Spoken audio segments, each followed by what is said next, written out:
welcome everybody. For this episode of P-Town Trails and Gravel, we have something a little bit different. A little bit ago, we had a 8-day period up here in which we call the P-Town Roubaix. And if you follow the channel, you kind of know what that's about. There's been 2 episodes about it. Each year, I host a ride. It's a gravel ride, some sections off-road, anywhere between 70 to, this year it was 85 miles, so tweak the route a little bit. But this year, with the situation we're in, obviously had to do it a little differently since we couldn't meet as a group. So I gave all the participants 8 days to complete the route, or to complete chunks of the route at a time, or if they are from out of the area or from farther away than to travel here safely, they could do a route in their own area of a comparable distance and elevation profile. So for this episode, we're going to go through some of the participants and give some rewards out. So this is going to be like our virtual award ceremony for the event. So before we get too much farther into it, we're going to go inside and I'm going to explain to you a little bit about the route for those of you who aren't sure or have not been on it before.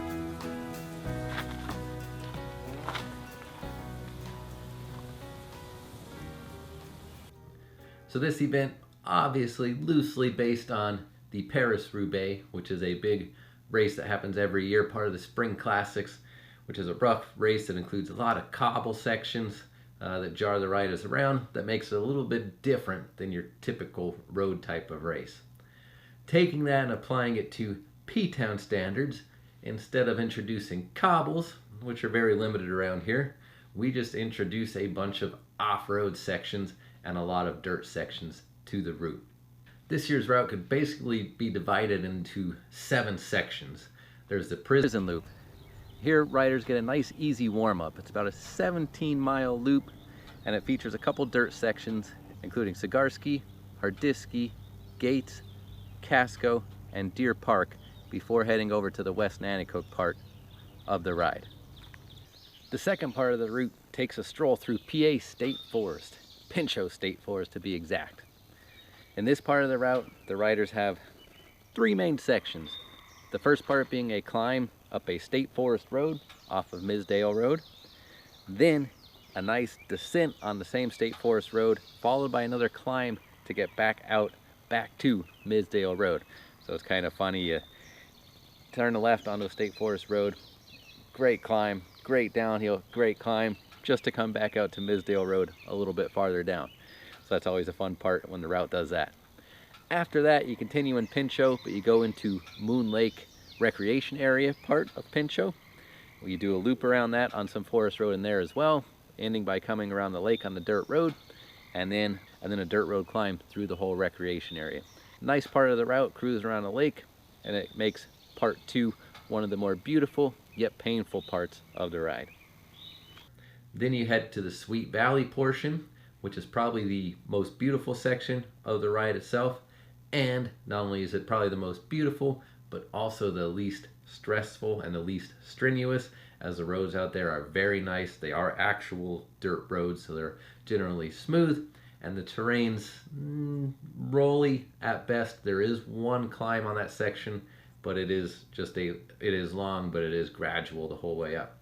Then you would go to what we call the Reservoir Dogs part. So you go around the Huntsville and Seastown dams or reservoirs. This section as well is not too bad. You have a climb on Trojan Road and a couple little walls mixed in there on Troxel Switch and Schultes going up to the Dirty U. After that, you have the Back Mountain Trail, so you get a long break there. The Back Mountain Trail is a generally smooth type of trail service, and it's all downhill in the direction that we are going, back down into Courtdale, where is part 6, which is Corby Road. And this one is a climb that starts off paved, but the paved part is also the steepest part. There's about 3 switchbacks at the start of it that are, they're pretty steep. But after that it turns to dirt, and then it does get gradual, but then you get the kick in the face, which is the new part, the extension for this year. So it's kind of like the difference on the PA unpaved course. This is the part where I added for this year's route, and it really does add on to the level of effort involved, because once you get to the top of Corby Road, you immediately bail back down the same mountain you just climbed on another road, of course, And then you have the third off-road section to deal with, which takes you through Plymouth, and then you climb back up to the top of the mountain again via basically a 3-section in a row climb. You have Avondale Hill, you have a section off of Jersey Road, and then you have the infamous Jesse's Wall climb itself. So here's a quick look at the relive of the entire route.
From those 7 sections, I broke the route up into 8 time segments via Strava that I thought were maybe some of the most influential parts of the route.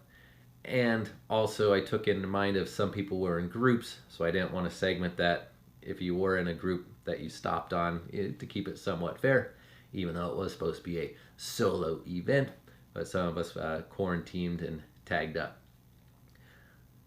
Segment 1 that I chose for the times was from the Prison Loop section, and this was Deer Park or Hayfield Road, depending on if you refer to it by what it starts off as or what it ends as. But this one's a gradual climb on dirt, probably the showcase part of the Prison Loop itself if you just did that loop. The second part was the climb after the climb.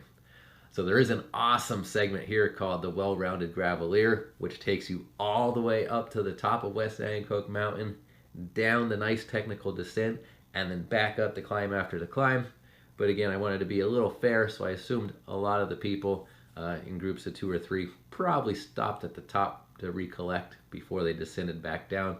So the segment I took was, once you get down to the bottom, you have to climb out, and it's almost just as brutal as the climb itself, but you have to climb back out up to Misdale Road out of the valley. So I chose that segment as part of the time features. The second one is Swamp Road. So after you go through Moon Lake, you go down Roaring Brook, a nice bombing paved descent, and then you have a long gradual climb on Swamp. And this is a nice road. You have a stream coming along you the whole way, so it's nice to look at while you're grinding away and hallucinating, although you shouldn't be at this point yet. The next section is from the Sweet Valley Loop, and this was North Mountain Road. Again, there's a couple longer segments over here that I originally wanted to use, but I kind of figured if there's an intersection, you may be stopping and waiting. So I chose North Mountain Road. So it's after you exit Green Valley, you cross over Moortown Road, and it starts there and goes all the way to the top of Crisman. The next one was Troxel Switch. This one's a beautiful dirt section as well, and it's almost an up and over. So you have a gradual climb, then it kind of ends on a descent. The next one was the infamous Corby Road climb, which on last year's route was the finish of the ride. So that one I just took, there's another longer segment section there, but I took just the Corby Road part, so just the paved to where you get the penultimate top of the climb itself before you make that left-hand turn.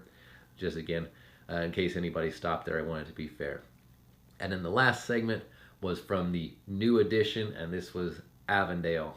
So it was climbing from, as soon as you turned off Avondale from Route 11, all the way to the top of where the road turned over to dirt.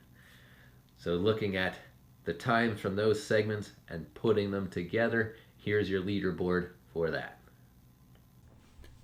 So here's a look at the leaderboard for all the time segments. So this brings us to our first award of the ride.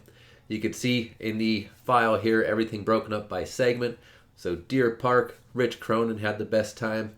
The climb after the climb went to the Psy Killer. Swamp Up went to Michael Booz. North Mountain went to Rich Cronin. Troxel Up, we had a tie between Michael Booz and Rich Cronin. Corby Road went to Cashadis.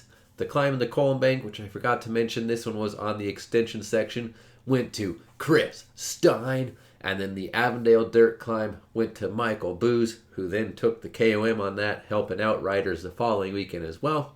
And adding those all up, Michael Booz came in with the fastest time for the Roubaix, with the segments here at 1 hour and 3 minutes and 6 seconds.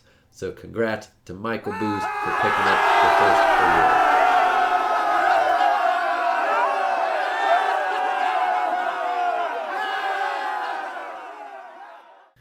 So this year as well, since it was a DIY, do-it-yourself ride, we let it go the whole week. So from Saturday to Sunday of the following week, I tallied up any ride you did from that one. So some people collectively did some smaller rides to get up to that total amount. A lot of people did that amount and kept going and surpassed it. So it was really neat to see everybody hashtagging, Roubaix in their rides or on their Instagram stories, and just keeping the spirit of the ride going for a whole week. So that was kind of one positive of doing it this way as well. It no longer was a one and done, one day and then you forget about it. For a week straight here, you were kind of in the spirit of the Roubaix and pushing yourself to the limit that you can. So here's the totals from everybody. We had 24 participants sign up for the group altogether. So here's the results for the most mileage tallied total for Roubaix week. So before we talk about the winner, take a look at those totals on the bottom. So awesome job, everybody. The total all combined, we had over 3,608 miles ridden. So that's amazing. And altogether, we climbed 276,565 feet.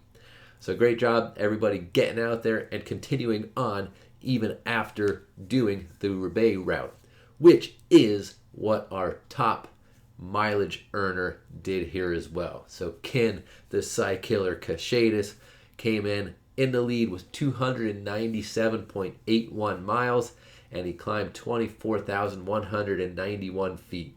So again, awesome, keeping the spirit of the Roubaix going for a whole week, and not only doing the ride itself, but continuing on afterwards. So congrats to Ken.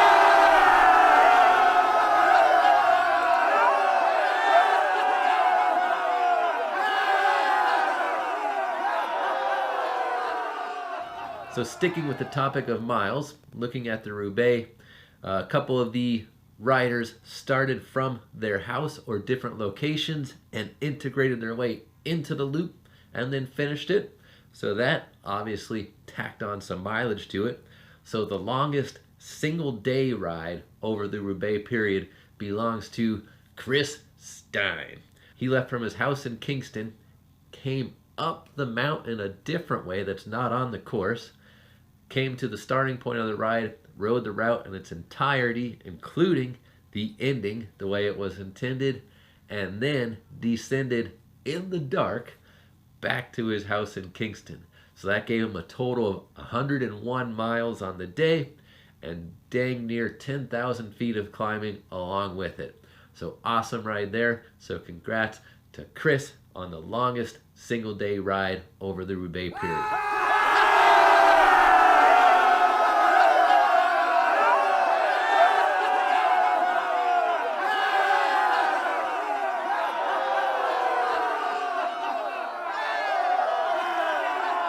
So also another benefit with doing it DIY style was not everybody is local here. So generally they would either have to drive all the way in to do the ride or just miss it and look at everybody's stats afterwards. But with this one, it allowed anybody not from the area to design a brutally torturous route comparable to that of the Roubaix and ride it in their own hood. So this year we had Richard do that really well. We know from riding up there with him once in a while, the climbs are kind of a little rougher to find in the area where he lives in Mass. but he went out of his way to get all the way over to Mount Wachusett, and he climbed it twice to get his elevation up to where it needed to be. So that was definitely a awesome effort on his part. So here's a look at that ride, and he'll definitely be taking home the Out of Town award.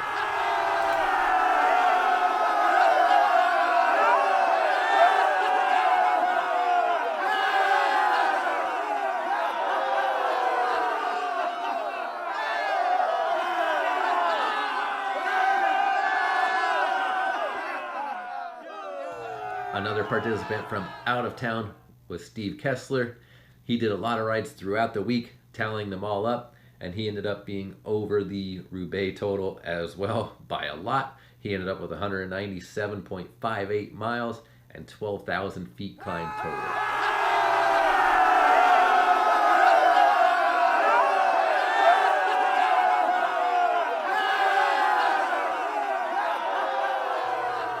So another award for this year, since an idea of the route due to our situation was do it yourself, so prepare, and that added to a lot to the mental level, and the mental strain of the ride was doing it on your own, knowing that there wasn't going to be rest areas every 30 miles or so.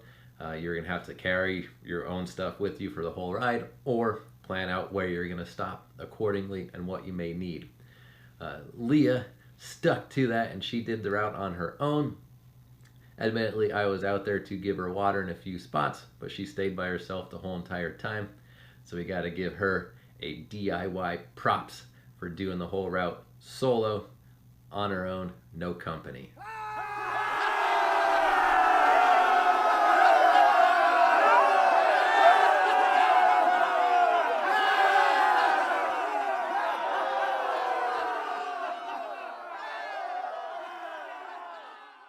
Murphy also had a good run at the solo aspect. He left from his house, commuted into the route on his own, and rode the whole day by himself except for the Sweet Valley portion. And he met with Lisa, his wife, so they are a house couple quarantine, and she helped him out, giving him some snacks and water and whatnot at that mile mark, and then gave him some motivation riding along with him for a bit all the way back to their house. So that was an awesome showing as well.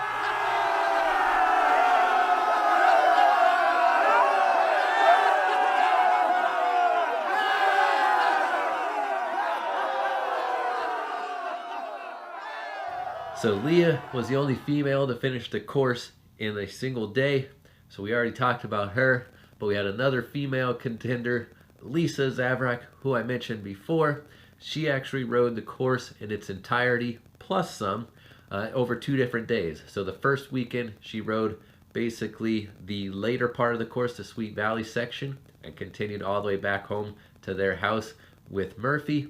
And then she came back the next weekend and rode the first part of the course back out to Sweet Valley. So big props to Lisa for finishing up the route, being one of the top female contenders.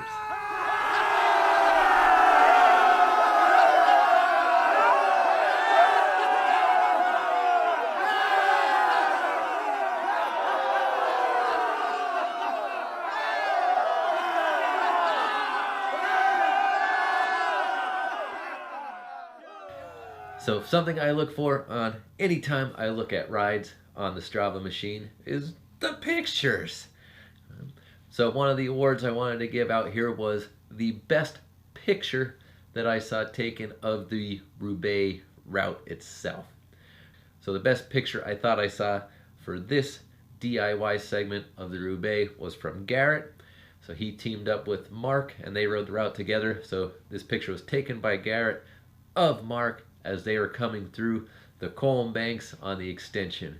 So I like that one for a couple reasons. The picture was great, just see him surrounded by the big Colm banks. And then also that was the new addition part of the route this year. So it was neat to see that captured, and neat to see and hear some of the riders' reactions from coming through there, being climby and off-roady to end your ride when you're at mile 70 plus. So here's that picture.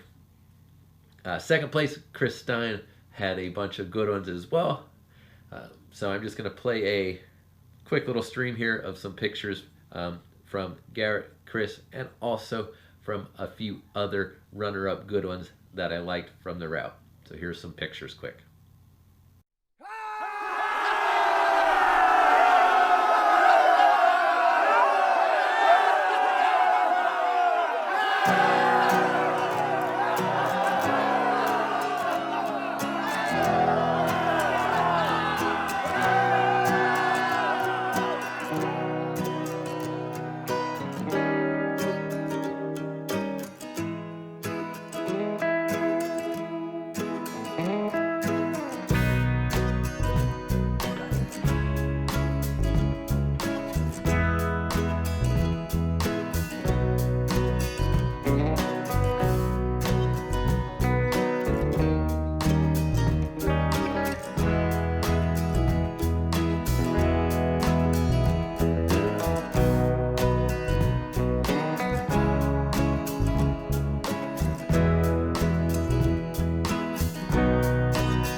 We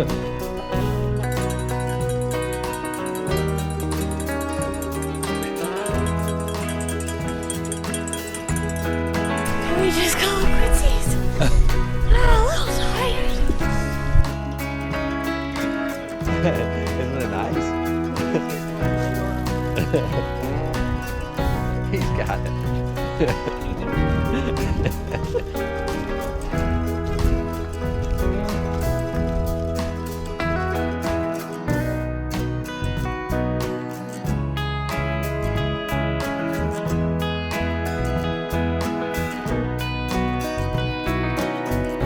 He's doing it.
So good job again to everybody who participated in any way they can. It was great, again, watching all week the rides come in and people battling to stay at the top of the leaderboards and completing the route itself and just seeing the blood and the guts left on the floor as riders were finishing into the wee hours of the evening trying to get the route done. Want to give a shout out before we leave here to a few of the companies that helped out and gave me a few things for prizes for everybody. So first and foremost, Honey Stinger. They've been helping out the last year or so with P-Town events here. So they shipped a couple things to give out to some of the award winners. Boil Line Coffee from Danville gave us a few steeping bags of coffee to try out for when you're camping. So that was neat. I'm looking forward to trying those myself. We had Scratch Labs as well, give a couple bottles and some random stuff as well. So support those guys if you can. And also P-Town Trails and Gravel. So we have some P-Town swag as well for some of the award recipients. So thanks again for participating. Thanks again for being here watching. If you didn't already, help support the channel. Give us a like and a subscribe if you aren't. And that's it. Yeah, congrats to all the winners. Next year, hopefully, we'll be back to normal with a regular Roubaix event. But hey, if not, we know the backup plan works. So we'll see you out there. Enjoy.